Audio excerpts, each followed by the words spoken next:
Hello everyone, welcome two cube education. और आज की वीडियो में हम डिस्कस करने वाले हैं 10th क्लास के मैथमेटिक्स का स्टैंडर्ड के सॉल्यूशन, जो सैम्पल क्वेश्चन पेपर था उसके सॉल्यूशन को डिस्कस करेंगे। और मैं इस वीडियो को मतलब जो इस सॉल्यूशन को मैं आपको 3 वीडियो के थ्रू प्रोवाइड कराऊंगा। जैसे कि इसमें section A, section B, section C है। इसमें टोटल मिला के आपको पता ही है 14 क्वेश्चन है। मैं अपनी प्रीवियस वीडियो में ही इस बात पर डिस्कस कर चुका हूँ, ठीक है। तो पेपर का पैटर्न क्या रहेगा वो मैं पहले को बता चुका हूँ। तो आज की जो इस वीडियो में जो मेन पर्पस होगा वो होगा सेक्शन को सॉल्व करना, कि इस सेक्शन को सॉल्व करने में कितना टाइम लगेगा और कैसे क्वेश्चन आ रहे हैं आपके पेपर में। तो जो सेकंड टर्म का जो सिलेबस है जो मैथ्स का, वो आपको पता होना चाहिए, ठीक है। तो आज मैं इस सेक्शन में आपको, इस वीडियो में आपको मैं जो सेक्शंस होंगे, सेक्शन ए बी सी, आज हम वो सोल्व करेंगे, ठीक है। तो मैं इस वीडियो में आज खाली सेक्शन ए सोल्व करूंगा और आने वाली जो 2 वीडियो होंगी उसमें आपको सेक्शन बी और सेक्शन सी के सोल्यूशन मिल जाएंगे। तो अब देखते हैं सेक्शन ए। अगर आप देखोगे पूरे पेपर में 14 क्वेश्चन है, सेक्शन इसमें 3 सेक्शन है। तो सेक्शन ए की बात करोगे, सेक्शन ए जो है इसमें 6 क्वेश्चन होंगे। कितने मार्क्स के? 2 मार्क्स के क्वेश्चन होंगे। और इसमें भी इंटरनल चॉइस होगी, ठीक है। इसमें इंटरनल चॉइस होगी आपके पेपर में। तो देखो ये है आपका पेपर। अगर आप देखोगे ये आपका पेपर है और ये इस बार का जो सीबीएसई ने सैंपल क्वेश्चन पेपर अपलोड करा है, ये उसका सेक्शन ए है। और आप देखोगे इसमें कितने मार्क्स के क्वेश्चन है, ये सारे 2 मार्क्स के क्वेश्चन है और इसमें इंटरनल चॉइस भी है। तो हम क्वेश्चन 1 से स्टार्ट करते हैं। क्वेश्चन नंबर 1 में इंटरनल चॉइस है, तो आपको एग्जाम में दोनों में से कोई एक क्वेश्चन करना होगा, दोनों क्वेश्चन नहीं करने होंगे। अब सेक्शन ए में जो पहला क्वेश्चन है उसमें क्या लिखा हुआ है? Find the value of A25 और A15। मतलब आपको 2 टर्म का डिफरेंस चाहिए और ए पी गिवन है। तो सबसे पहले आप एपी लिखोगे। एपी क्या है आपके पास? 6, 9, 12 और 15, ये है आपके पास एपी। और एपी देखते ही सबसे पहले आपकी 2 चीजें फाइंड करते हो। एक तो इसका फर्स्ट टर्म जो कि 6 है, और इसके बीच का डिफरेंस। अगर आप डी की बात करो तो आप सीधे लिखोगे A2 माइनस A1, आप कॉमन डिफरेंस निकालोगे तो ये आ जाएगा 9 माइनस 6, तो ये आपको मिल जाएगा 3। अब आपको क्या चाहिए? A25 माइनस A15, तो मतलब A25 माइनस A15 के बीच का गैप चाहिए। तो आप A25 को क्या लिखोगे? आप A25 को A+24D लिखोगे। अगर आप फार्मूला से भी लिखोगे तो 24 माइनस 1 करके लिखोगे। फिर माइनस में आप लिखोगे A, फिर प्लस लिखोगे और 15 को क्या लिखोगे? A+14D। अब आप चाहे तो आप क्या कर सकते हो कि इसमें सीधे ए की वैल्यू पुट कर दो, डी की वैल्यू पुट कर दो, सोल्व कर दोगे। बट एक तरीका और है, अगर आप इसको थोड़ा सा सॉल्व कर लोगे तो आपका काम जल्दी हो जाएगा। आप इसमें क्या करोगे? ब्रैकेट खोल लोगे, तो ये हो जाएगा ऐसे। ब्रैकेट खुलेगा तो माइनस का ए और माइनस का 14, क्योंकि ब्रैकेट खुलेगा तो दोनों माइनस हो जाएंगे। अब यहाँ पे देखो ए वैल्यू वैसी कट गई, तो आपके पास खाली क्या बचा? 24D और 14D। अगर इन्हें माइनस करोगे तो क्या होगा आपके पास? आपको 10D मिलेगा। और आपके पास अब डी की वैल्यू पुट करनी है, तो डी कितना है? 10 × 3, तो इसका आंसर क्या हुआ? 30। तो इस तरह से करोगे तो आपको 2 नंबर मिल जाएंगे। एक नंबर आपको ए और डी निकालने के मिल जाएंगे और एक नंबर आपको इसके मिल जाएंगे। तो इस तरह से आपको मिलेगा। और इस बार क्योंकि आपके जो क्वेश्चन होंगे पूरे सॉल्व करने होंगे, तो आपको इसमें हर स्टेप के नंबर होंगे, क्योंकि बोर्ड में स्टेप्स के नंबर मिलते हैं। तो अगर आपने कुछ फार्मूला सही लिख दिया या कोई स्टेप टॉपिक सही लिख दिया तो उसके नंबर मिलेंगे आपको। हाँ, कैलकुलेशन मिस्टेक होगी वहाँ पे नंबर कट जाएंगे। तो ये देखा आपने क्वेश्चन नंबर 1, जो उसका पहला पार्ट था 2 नंबर का, इसमें आपको कैसे करना है। अब इसका दूसरा पार्ट और में है, वो भी एपी का है, तो आप दोनों में से कोई से भी कर सकते हो। तो जैसे मैं आपको दूसरा क्वेश्चन सोल्व कराता हूँ इसका। अगर आप इसका दूसरा सोल्व करते हैं तो कैसे करते हैं, देखो क्या क्वेश्चन दिया हुआ है। इसमें लिखा है if 7 times of 7th term. तो अगर आप लिखोगे इसमें, आपके पास जो क्वेश्चन है, क्वेश्चन नंबर इसी का 1 का ही है, और में ये कह रहा है 7th टाइम्स, तो आपके पास 7th टर्म का 7 टाइम्स, ठीक है। 7th टर्म का 7 times of AP is equals to 5 times of 5th term. 5 times of 5th term, तो कह रहा है then find the value of 12th term. तो आपको ए 12th टर्म चाहिए। तो आपको पता है ए 12th को हम क्या लिखते हैं? A+11D।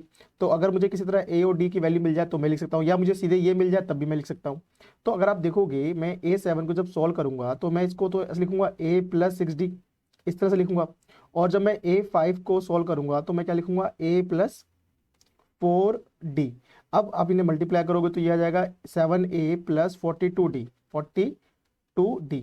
इसे सोल्व करोगे तो आ जाएगा 5A+20D। अब इनको इधर लेके आओगे तो देखो 5, जो 7A है इसमें से 5A माइनस करोगे, और जो ये 42D है इसमें से आप 20D माइनस करोगे, इक्वल टू 0 आ चुका है। तो 7 में से 2 गए, 5 गए तो 2A बचेगा, और 42 में से 20 गए तो 22D इक्वल टू 0।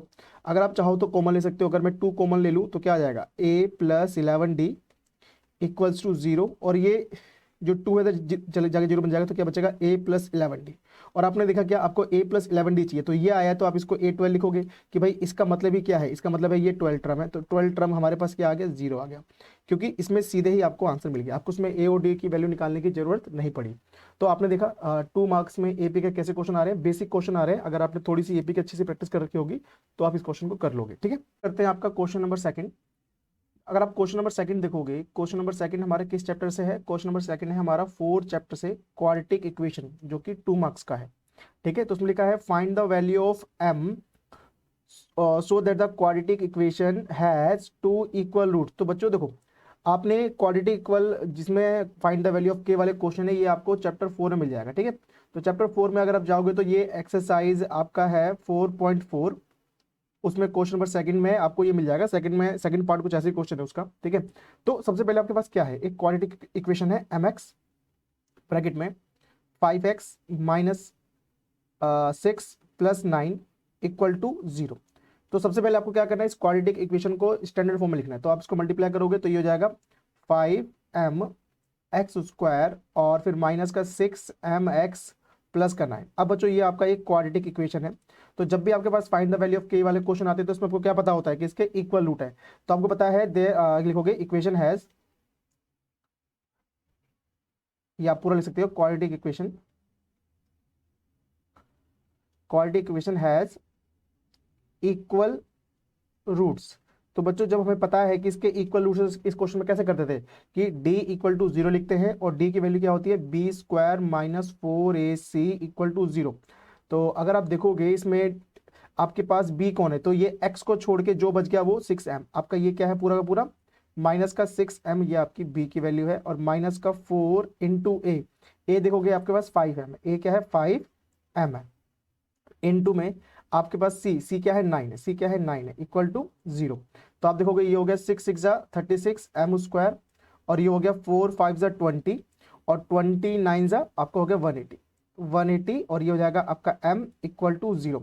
अगर आप इसमें 6 कॉमन लेना, अगर देखो इसमें कुछ कॉमन आ रहा है, आपका m निकालने के लिए कॉमन ले लो, तो अगर इसमें कॉमन लोगे तो 36 कॉमन आ रहा है, क्योंकि 36 को अगर आप 5 से मल्टीप्लाई करोगे तो आप क्या लिखोगे 5 6 30, हाँ ये बिल्कुल हो जाएगा आपका, तो 36 कॉमन ले लो। जैसे आप 36 कॉमन लोगे तो ये क्या हो जाएगा आपका, और साथ में m भी कॉमन आ रहा है, साथ में m भी कॉमन, तो 36m कॉमन आ गया, तो यहाँ बचा m और ये जाएगा 5 पर इक्वल टू 0। तो आपके पास दो है, एक तो है 36m इक्वल टू 0, और एक है m माइनस 5 इक्वल टू 0।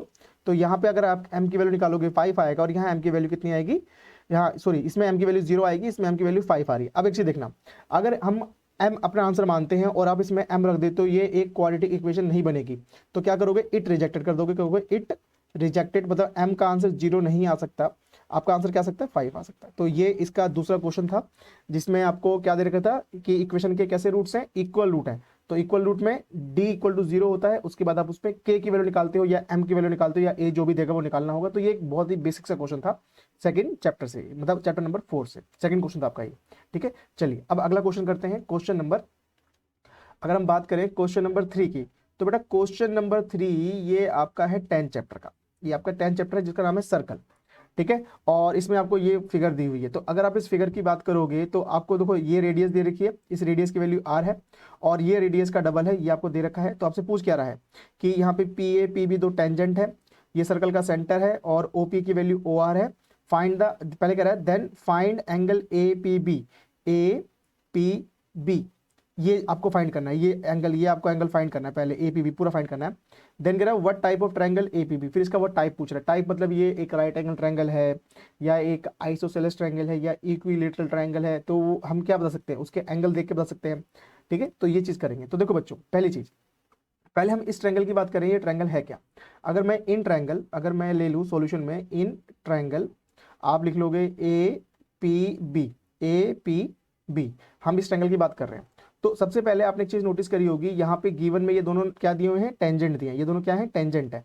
तो हमारे पास क्या है, अपने टेंथ चैप्टर में एक थ्योरम पढ़ रखी है, जिसके अंदर अगर टेंजेंट आप एक्सटीरियर पॉइंट से ड्रॉ करते हो तो उनकी लेंथ इक्वल होती है।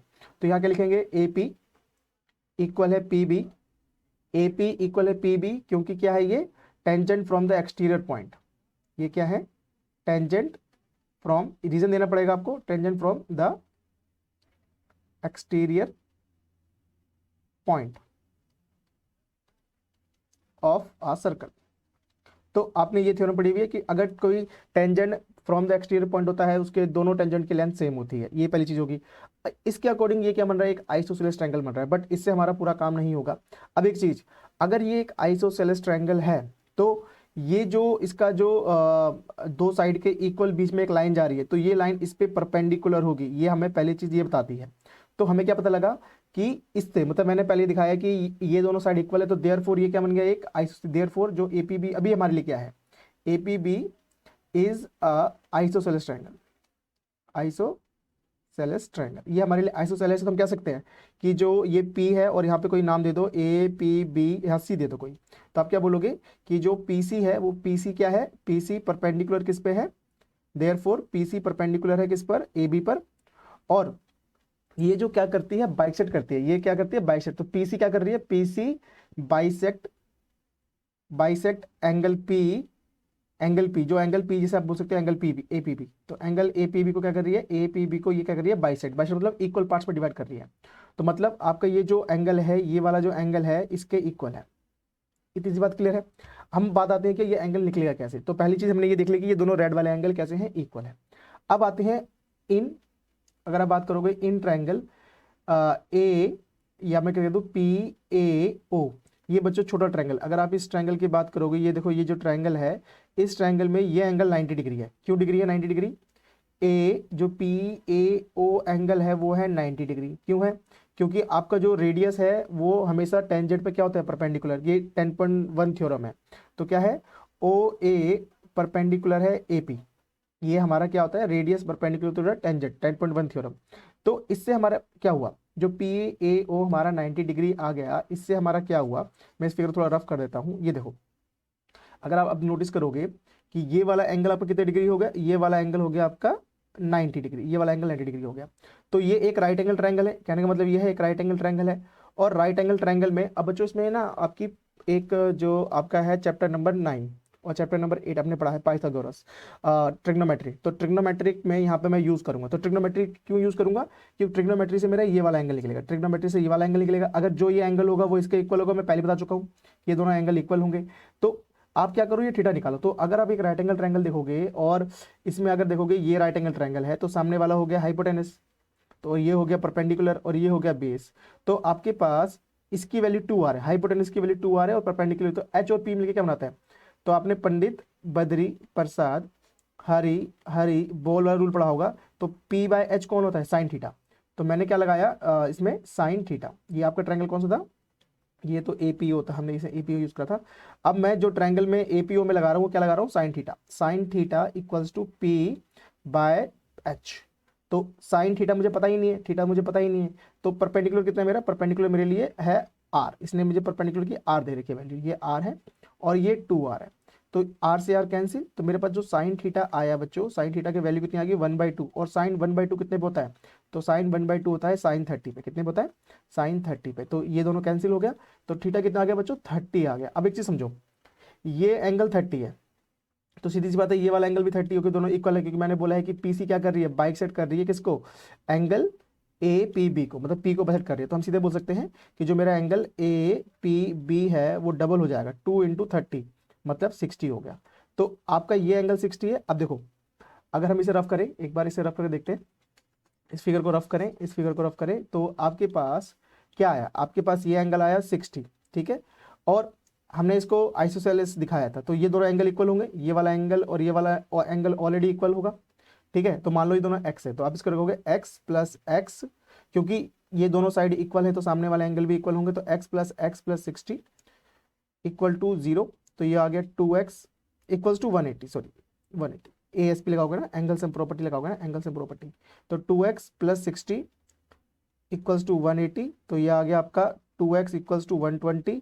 तो x भी कितने आ गए, x भी 60 आ गया और दूसरा x वो भी 60 आ गया। तो अगर किसी ट्रायंगल के तीनों एंगल सेम है, किसी ट्रायंगल के तीनों एंगल सेम है, ये दो एंगल 60 थे और ये वाला एंगल भी 60 था, तो देयरफॉर क्या हो गया, जो आपका APB है is an isosceles triangle. Isosceles triangle था, सॉरी आइसोसेलेस नहीं, इक्विलेटरल। आइसोसेलेस तो जिसकी दो साइड इक्वल होती है, ये आपका इक्विलेटरल ट्रायंगल है। सॉरी, इसको चेंज करते हैं, इसको आप लिखोगे APB is an equilateral triangle, lateral triangle.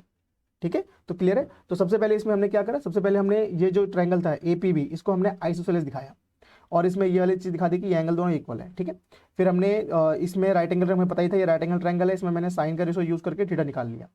Theta निकालने के बाद ये इसका डबल हो गया और जो बचा हुआ ट्रायंगल था उसमें मैंने एएसपी लगा दी दोबारा से, जिससे आपके ये एंगल सारे 60 आ गए। तो इस ट्रायंगल के सारे एंगल कितने हैं, 60 हैं, इसलिए ये एक आइसोसेलेस ट्रायंगल है, ओ इक्विलेटरल ट्रायंगल है। ठीक है, तो ये आपका क्वेश्चन नंबर कौन सा था, सेक्शन ए का क्वेश्चन नंबर 2 था। चलिए अब देखते हैं सेक्शन नंबर ए का क्वेश्चन नंबर 4।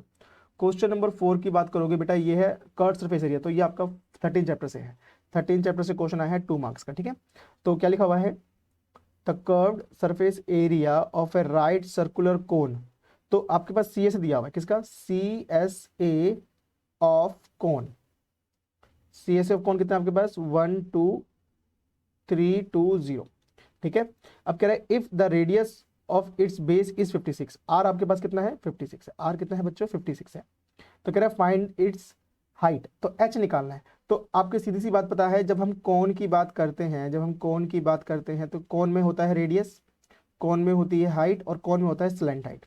तो जो सी एस ए होता है उसमें एल यूज होता है, तो मैं आर से क्या निकालूंगा, एल, और फिर आपको पता होगा एल स्क्वायर इक्वल टू क्या होता है, h square plus r square. इससे आप एल निकाल लोगे, एच निकाल दोगे। तो सबसे पहले क्या करोगे, सी एस ए लिखोगे, C S A of cone, C S A of cone आप लिखोगे, ये होता है, आपने 1 2 3 2 उसने दिया है, वैसे हमारे पास फार्मूला क्या होता है, पाई आर एल इक्वल्स टू 1 2 3 2 0।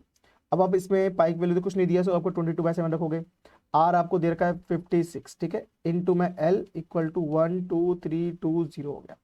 अब 7 8 जा 56, तो ये हो गया। अब इसे मल्टीप्लाई मत करना, आप क्या करोगे, इसके इधर ले आओगे डिवाइड में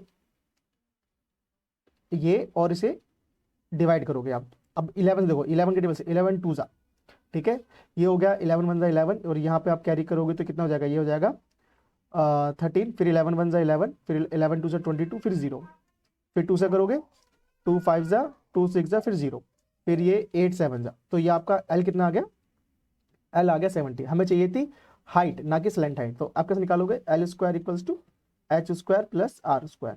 तो एल की वैल्यू कितनी है, 70 का स्क्वायर, एच हमें फाइंड करना है, और आर स्क्वायर कितना है, आर स्क्वायर हमारा 56 है। तो ये हो जाएगा आपका, तो आप 49, ठीक है, और इधर जैसे माइनस करोगे तो 56 का स्क्वायर कर लेते हैं। आप 56 का स्क्वायर करोगे तो वही सिंपल से मल्टीप्लाई, अगर स्क्वायर याद जल्दी से कर देंगे, नहीं तो आप मल्टीप्लाई कर देखोगे। तो 6 6 जा 36, 6 5 जा 30 30, और ये हो गया 33, ठीक है, माइनस इंटू करोगे, फिर 5 6 जा 30, 30 का 3, 5 5 जा 25 28, तो ये हो गया 28। तो ये आ गया 6 3 1 और 3 3 1 3 6, तो 3 1 3 6 इक्वल्स टू एच स्क्वायर। अब 49 में से आप 49 जो है आपका 100, उसमें से 3 1 3 6 माइनस करोगे तो ये आ गया 4, 9 में से 3 गए 6, 8 में से 1 गया 7, तो और 4 में से ये आ गया 1 7 1 7 6 4 इक्वल टू एच स्क्वायर। और जब इसका आप रूट निकालोगे 1 7 6 4 इक्वल्स टू एच, तो आप जल्दी से निकाल सकते हो। अगर आपको स्क्वायर निकालने आता है और याद है तो आप जल्दी से कर सकते हो ऐसे।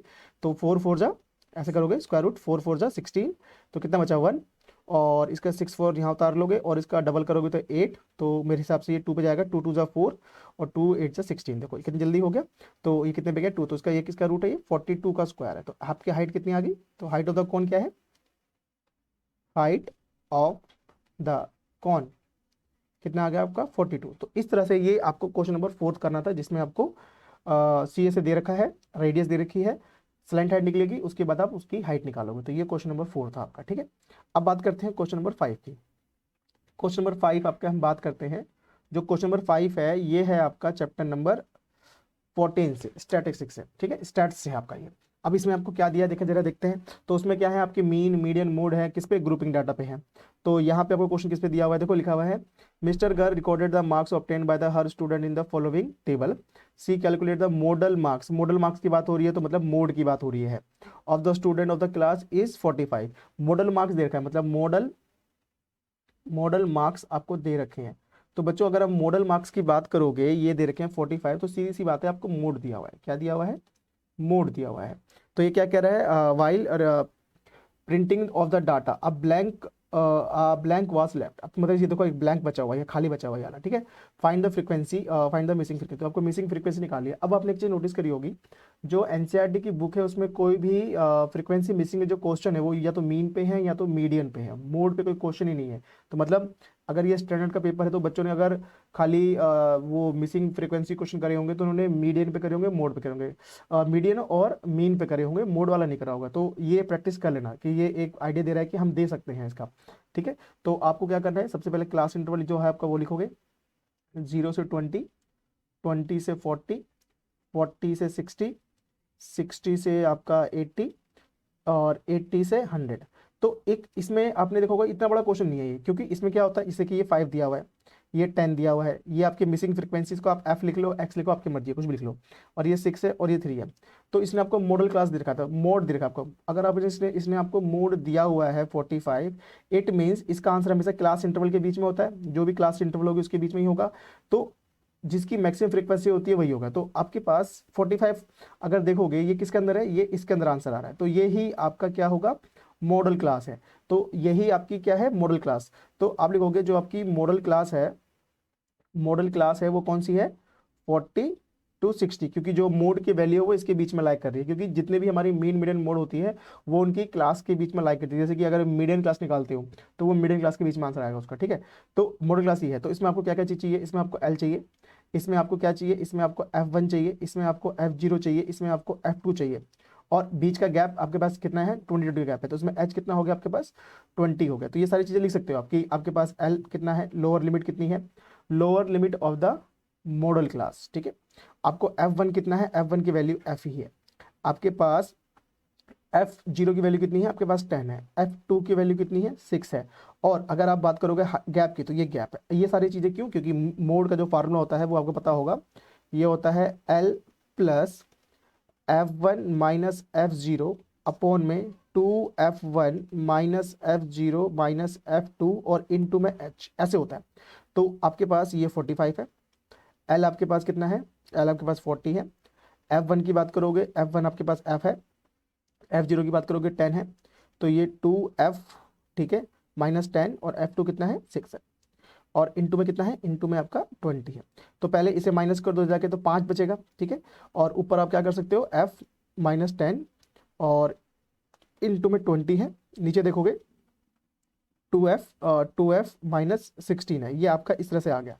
अब आप इसे ऐसे ऐसे कर सकते हो कि भाई इसके नीचे 1 लगाया और मैंने 5 से इसको काट दिया, 5 4 जा 20, इधर जाके भेज के काट देते, ठीक है। आप क्रॉस मल्टीप्लाई करो, यहाँ एक बचा है तो इसको इससे करोगे तो ये आएगा 2F माइनस 16, और इधर 4 से मल्टीप्लाई कर दो इसको, ये क्योंकि 4 से हो गया, 4F माइनस का 40। अब F एक तरफ कर दो और आपका जो विदाउट F है उन्हें एक तरफ कर दो, तो आप ये देखोगे ये हो जाएगा 2F, 4F इधर आके माइनस का 4F, और उधर जाएगा तो माइनस का 40, और ये प्लस का 60, माइनस 16 तो प्लस 16 हो जाएगा, तो 4F, तो ये हो गया 2F। और अगर आपने इसे माइनस करा तो 10 में से 4 गए 6 बचेंगे, 10 में से 6 गए तो 4 बचेंगे, और 3 में से गए तो 2 बचेंगे, तो आपके लिए बच गया कितना, ये 24 बच गया, और ये माइनस का आएगा तो माइनस से माइनस कैंसिल। तो मिसिंग फ्रीक्वेंसी कितनी है, मिसिंग फ्रीक्वेंसी है आपकी 12। और जो सबसे ज़्यादा है, जो सबसे ज़्यादा है, तो हाईएस्ट फ्रीक्वेंसी वाली ही क्या होती थी, हमारी मॉडल क्लास होती थी। तो ये था आपका क्वेश्चन नंबर 5 सेक्शन ए का, 2 नंबर का क्वेश्चन था, और आप देख लो कितना बड़ा है, अगर आप थोड़ी स्पीड से करोगे तो जल्दी क्वेश्चन हो जाएगा ये आपका, ठीक है। तो ये क्वेश्चन नंबर आपका 5 था। चलिए अब नेक्स्ट क्वेश्चन करते हैं, क्वेश्चन नंबर 6।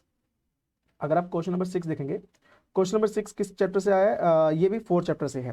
क्वेश्चन नंबर 6 भी किससे है, 4 चैप्टर से है। देखो ये क्वाड्रेटिक इक्वेशन का फार्मूला है, इसे सॉल्व करना है, और एक ही है, इसमें भी आपको ऑप्शन दे रखा है, मतलब आपने सेक्शन ए में 2 वो देख लिए। तो अगर आप देखोगे क्वेश्चन नंबर 6 का फर्स्ट लिखा है, Ritu were younger by 5 year then what she really is, मतलब जो अभी है वो उससे 5 ईयर यंगर है, ठीक है।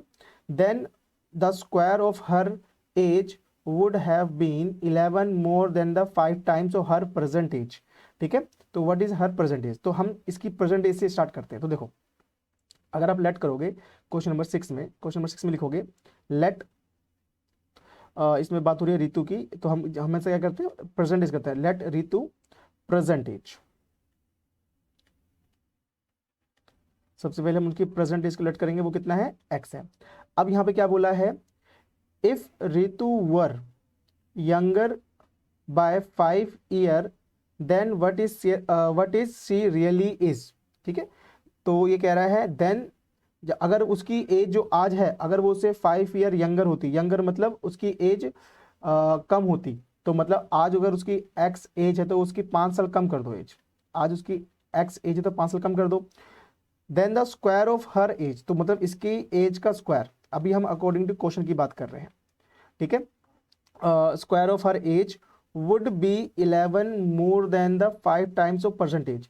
तो इसकी जो परसेंटेज है वो है एक्स, उसका 5 टाइम्स से 11 ज्यादा होता, तो उसने ये बात बोली है।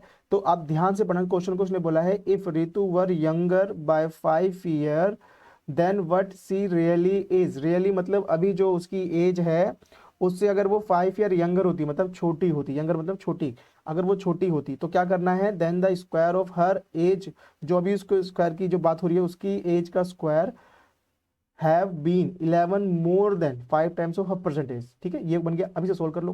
तो ये क्या हो जाएगा, एक्स स्क्वायर प्लस का 25 ए माइनस बी का होल स्क्वायर। बच्चों बच्चे क्या करते हैं, इसका स्क्वायर कर देते हैं, इसका स्क्वायर कर देते हैं, नहीं ये ए माइनस बी का होल स्क्वायर है, A square plus B square minus का 2ab, मैंने इस तरह से लिख दिया आपके लिए।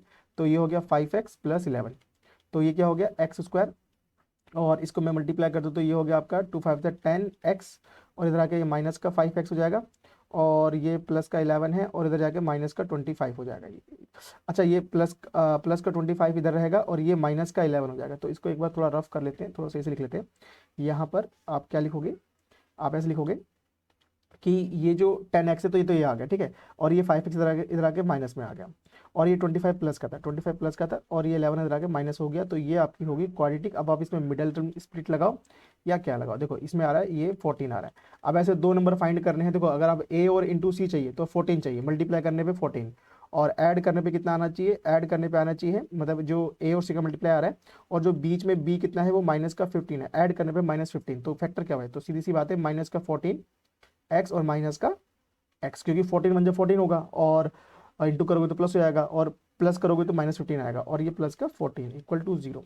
तो ये क्या हो गया आपका, देखोगे क्वेश्चन ये हो गया एक्स माइनस 14 कॉमन ले लो, फिर -1 कॉमन ले लो, तो x माइनस 14 इक्वल टू 0।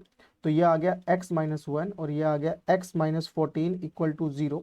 तो मेरे पास दो आंसर आ रहे हैं, एक तो 1 ईयर एज आ रहा है और एक आ रहा है 14 ईयर। तो 1 ईयर एज तो होगी नहीं, क्योंकि अगर यहाँ 1 रखोगे तो ये हो जाएगा उससे कम। तो उसकी प्रेजेंट एज क्या होगी, तो इसका देना इट रिजेक्टेड, इट रिजेक्टेड। तो उसकी ऋतु की प्रेजेंट एज क्या है, ऋतु प्रेजेंट एज क्या है, ऋतु प्रेजेंट एज जो होगी वो होगी 14 ईयर, कितनी होगी 14 ईयर। ठीक है बच्चों, क्लियर है, ये समझ में आ गया।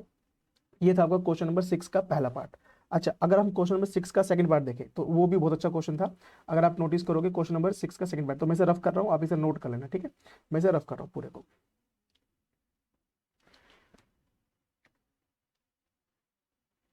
चलिए अगला करते हैं क्वेश्चन नंबर, आपका जो नेक्स्ट क्वेश्चन है वो करते हैं, क्वेश्चन नंबर 6 का सेकंड पार्ट। तो दोनों में से कोई भी करना है जो आपको समझ में आ जाए वो जल्दी से कर लेना। तो एग्जाम में वही है कि दो ऑप्शन दे रहा है तो अच्छी बात है, आपको आपके पास ज़्यादा ऑप्शन होंगे तो आप अगर दोनों में से कोई एक आता तो एक तो कर दोगे। ठीक है, ये क्या है, 9x स्क्वायर माइनस का 6px और प्लस का पी स्क्वायर माइनस का क्यू स्क्वायर इक्वल टू 0। तो बच्चों देखो, ये एक स्पेशल टाइप क्वेश्चन है, ये आपको एनसीईआरटी की बुक में बहुत ही कम मिलता है, अगर आपने एक्स्ट्रा बुक से प्रैक्टिस कर रखी होगी तो मिल जाएगा। तो इसमें देखो कुछ नहीं करना होता, पहले सबसे पहले वही जो आप रूल लगाते हो ABC का रूल, तो मैं आपको लिख के दिखाऊंगा। ये A कितना है बच्चों, 9 है। हम P की बात करेंगे तो माइनस का 6p है, और आप C की बात करोगे तो क्या है इसमें P square minus Q square. तो अगर हम बेसिकली रूल बताएं तो हम कैसे सिखाते हैं आपको कि आप ए को सी से मल्टीप्लाई कर लो, वही आपको चाहिए होगा। तो ए है 9 और ये है P square minus Q square. तो आप इसको इस तरह से ब्रेक करो कि आपको जो आंसर मिले वो बी मिले, मतलब माइनस का 6p मिले। तो ध्यान रखना बच्चों, जब भी ये P square minus Q square आता है तो इसे आइडेंटिटी से करते हैं। देखो कैसे, जैसे ये 9 है तो ये लिखा होगा एक बार प्लस में ए स्क्वायर माइनस बी स्क्वायर, और एक बार होगा ए स्क्वायर माइनस बी स्क्वायर का लिखोगे एक बार प्लस में एक बार माइनस में, ए प्लस बी ए माइनस बी। अब ये देखो ध्यान से, अब ये हो गया, अब इसके फैक्टर यही बनेंगे बट 3 के साथ। अब देखो आपको आंसर चाहिए, आपको आंसर चाहिए माइनस का 6p। तो आप किसको किस तरह से ब्रेक करो कि आपको आंसर 6p मिल जाए। तो अगर आप चाहोगे तो अगर मैं इसको ऐसे लिख दूं, अगर मैं ये दो नंबर है मेरे 9 को मैं लिख दूं 3, तो मैं इसे 3 माइनस लिख दूं माइनस का 3p प्लस क्यू, ठीक है, और फिर माइनस का 3p माइनस क्यू। तो अगर आप इन्हें ऐड करोगे, अगर आप इन्हें सॉल्व करोगे तो माइनस का 6p मिलेगा। अगर आप इन्हें मल्टीप्लाई करोगे, अगर मैं इन दोनों को क्या करूँ मल्टीप्लाई, तो 3 3 9 प्लस का हो जाएगा 9, और सॉल्व करूंगा तो आपके पास पूरा का पूरा ये आ जाएगा। तो आपके जो फैक्टर बने वो बनेंगे माइनस का 3p प्लस क्यू, और फिर कॉमा लगाओ, फिर माइनस का 3p माइनस क्यू। ये आपके क्या होंगे, फैक्टर होंगे। कि दो ऐसे नंबर बताओ जिन्हें ऐड करने पे ये आता हो, मतलब 6p आता हो, और इंटू करने पे ये आता हो। अगर आप इंटू करोगे तो आपको ऊपर वाला मिलेगा, अगर प्लस करोगे तो ये मिलेगा। तो क्या करोगे, 9x², इसको लिखोगे माइनस का 3p प्लस क्यू। बच्चों ये एक स्पेशल टाइप क्वेश्चन है, प्रैक्टिस करके जाओगे तभी होगा ये, ठीक है। साथ में एक्स लगाते हैं, और 3p माइनस क्यू, फिर इसके साथ एक्स लगाओ, और इसको आप ब्रेक करके लिख लो। आप इसको ब्रेक करके आइडेंटिटी में p plus Q, p minus q, और इक्वल टू में क्या है, इक्वल टू में 0 है। अब सुनो, ध्यान समझना। अब इसमें कॉमन क्या आ रहा है, इसमें आ रहा है खाली 3x कॉमन आ रहा है, तो अंदर क्या बचा, 3 बचा, और साथ में x बचेगा, क्योंकि इसमें से 3 3 9 और एक x बचेगा, और माइनस 3 चले गया और x चलेगा, तो खाली क्या बचा, p प्लस क्यू, ठीक है। और ब्रैकेट क्लोज। अगर आप इसमें कॉमन लोगे, देखो p माइनस क्यू इधर भी है, p माइनस क्यू इधर भी है, तो आप क्या कॉमन ले लोगे, माइनस का p माइनस क्यू कॉमन ले लोगे। साथ में क्या बचा, 3x बचा, क्या बचा, 3x, और फिर क्या देखोगे, यहाँ पे क्या बचा, p प्लस क्यू, तो यहाँ बचा प्लस या माइनस कॉमन लिया तो इसलिए ये माइनस का हो जाएगा, और ये जाएगा p plus q equal to 0। तो हमने क्या बताया, जब ये सेम आता है मतलब आप बिल्कुल सही कर रहे हो। तो अब आप फिर से कॉमन ले सकते हो, 3x, मतलब ये दोनों फिर से कॉमन ले लिया, 3x p प्लस क्यू, ठीक है, ये आ गया। और इसको और इसमें ये बच जाएगा, तो ये क्या बच जाएगा, 3x माइनस का p minus Q, bracket close, और फिर ये इक्वल टू 0। अब इसको अलग अलग कर दो, 3x माइनस का p plus q equal to 0। तो 3x equals to p plus q upon में अगले अगले स्टेप में भेज देना, तो ये जाएगा 3p प्लस क्यू अपॉन में 3, और ये 3x p minus q equal to 0। तो 3x equals to p minus q, और ये जाएगा x equals to p minus q equals to 3। तो ये थे आपके x के आंसर जो क्वाड्रेटिक इक्वेशन के सॉल्यूशन थे। तो आपने देखे किस तरह के क्वेश्चन आ रहे हैं एग्जाम में। जो स्टैंडर्ड टाइप के जो मैथ्स का पेपर होता है उसका लेवल थोड़ा अच्छा होता है, जैसे कि इसके ये दोनों क्वेश्चन बहुत अच्छे थे। तो अगर आपने प्रैक्टिस करके गए होंगे, बहुत सारे क्वेश्चन प्रैक्टिस करी होगी, तो आप कर लोगे। तो ये आपको एक आइडिया देते हैं कि किस तरह का हम पेपर देने वाले हैं। तो मैं एक बार शुरू से दिखा देता हूँ। हमने ये क्वेश्चन नंबर 1 डिस्कस करा था। क्वेश्चन नंबर 1 में 2 एपी के क्वेश्चन थे, ठीक है। इसको ये बहुत जल्दी हो गए, ये बहुत छोटे छोटे क्वेश्चन थे, ठीक है। फिर आपका क्वेश्चन नंबर 2 था जो आपका 4th चैप्टर का था, ये भी बहुत आसान क्वेश्चन था और बहुत जल्दी हो गया था। क्वेश्चन नंबर 3 ये एक 10 चैप्टर का क्वेश्चन था, इसमें थोड़ा टाइम लगा था, मतलब ये थोड़ा टाइम कंज्यूमिंग था। तो आप किसी में टाइम बचाओगे तो किसी में टाइम लगेगा आपका, ठीक है। और ये भी सरफेस एरिया वॉल्यूम का क्वेश्चन बहुत आसान था, इसमें आपको खाली सी से दिया हुआ था, आपको सोल्व करना था। और ये सिंगल फिगर की थी, बट हमारे पास जो 10th में जो कितने क्वेश्चन है उसमें डबल फिगर होती है, तो ये भी एक आसान क्वेश्चन था, ठीक है। और ये भी बहुत आसान क्वेश्चन था, इसमें बच्चे बहुत जल्दी कर लेते। और एक ये क्वेश्चन, तो आप ये देखोगे कि जो 6 क्वेश्चन थे उसमें से 2 क्वेश्चन हैं जो थोड़े से कॉम्प्लिकेटेड थे, और 4 आसान से क्वेश्चन थे। तो मतलब आपको कुछ क्वेश्चन जल्दी हो जाएंगे, कुछ क्वेश्चन में टाइम लगेगा, बट ये है कि अगर आपने प्रैक्टिस कर रखी होगी तो हो जाएंगे, नहीं तो आप छोड़ के जाओगे, ठीक है। तो ये थी आपकी सेक्शन ए के क्वेश्चनों के सॉल्यूशन, ठीक है। तो अगली वीडियो में आपको क्या करूंगा, इसके सेक्शन बी और सेक्शन सी के सॉल्यूशन प्रोवाइड करा दूंगा। तो आप ये देखें कि पेपर में कैसे क्वेश्चन आ रहे हैं, उनको कैसे अटेम्प्ट करना है और किस तरह से करना है, ठीक है। तो आपको मैं नेक्स्ट वीडियो में इसकी सेक्शन बी और सेक्शन सी के सॉल्यूशन प्रोवाइड करा दूंगा। फिर इसके हम करेंगे बेसिक का जो पेपर होगा वो करेंगे, ठीक है। तो चलिए फिर आप इस वीडियो को जो भी आपके दोस्त होंगे, 10th क्लास के बच्चे होंगे जिन्होंने स्टैंडर्ड ले रखी होगी, उनके साथ ये शेयर कर देना, ठीक है। तो चलिए मिलते हैं फिर अगली क्लास में, तब तक के लिए बाय एंड टेक केयर।